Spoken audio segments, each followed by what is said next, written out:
খবর 24 সাথে আপনাকে স্বাগত। নতুন নতুন খবর জানার জন্য আমাদের চ্যানেলে চোখ রাখুন। পরের বছর বিধানসভা নির্বাচন আর তার আগে তৈরি আটঘাট বেঁধে ময়দানে নেমে পড়েছে বঙ্গ বিজেপি। চলছে সদস্য সংখ্যা সংগ্রহের পালা। শনিবার সল্টলেকের একটি অভিজাত হোটেলে বৈঠকে বসে বিজেপি।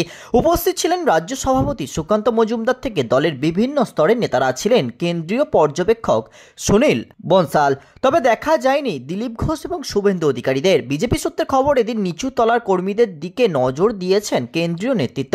বুথ সভাপতি শক্তিশালী, শক্তপোক্ত ও শক্ত সামর্থ্য হয় যাতে সেদিকেই নজর দিতে হবে।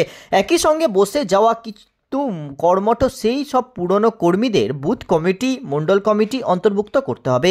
খুঁজে বের করতে হবে সেই পুরনো কর্মীদের।